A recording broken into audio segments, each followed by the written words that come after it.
فإن كانت واحدة فلها النصف ولأبويه لكل واحد منهما السدس مما ترك إن كان له ولد فإن لم يكن له ولد وورثه أبواه فلأمه الثلث فإن كان له إخوة فلأمه السدس من بعد وصية يوصي بها أو دين.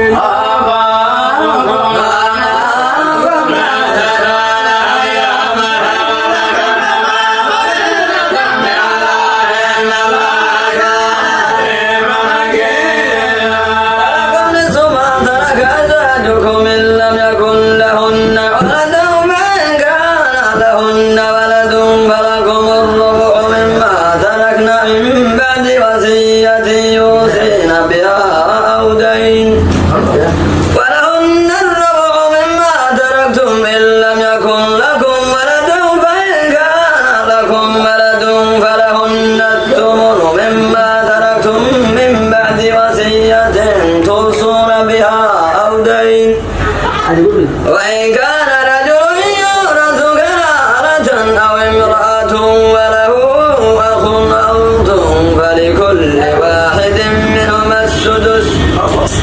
فإن كانوا أكثر من ذلك فهم شركاء في الثلث من بعد وصية يوصي بها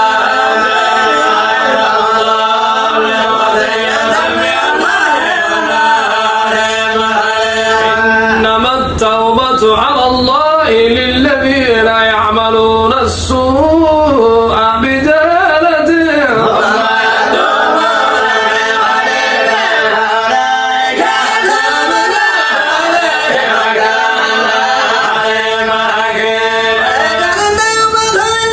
يعملون السيئات حتى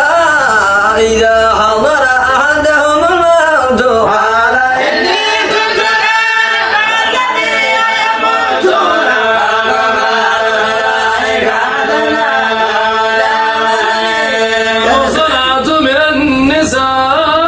إلا ما ملكت أيمانكم كتاب الله عليكم وأحل لكم ما وراء ذلكم أن تبتغوا بأموالكم محصنين غير مسافرين فما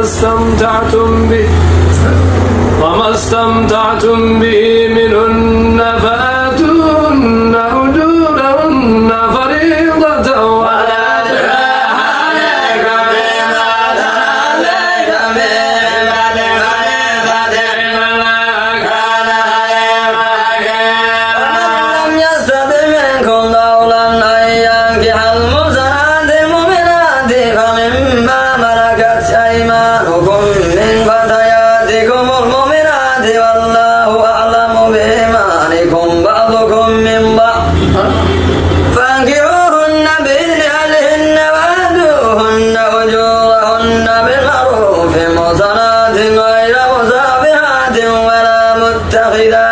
أخدان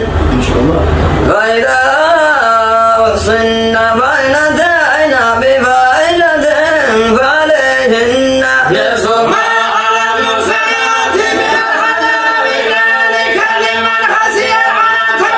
منكم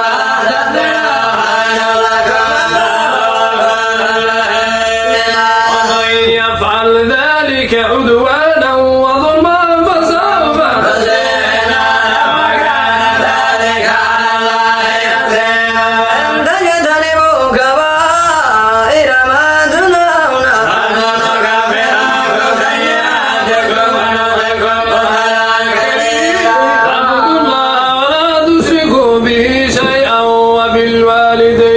إحسانا وبذي القربى واليتامى والمساكين والجار ذي القربى والجار الجنوب وصاحب بالأمر وما ملكت أيمانكم إن الله لا يحب من كان مختالا الذين يبخلون ويأمرون الناس بالبخل ويكتمون ما آتاهم الله من فضله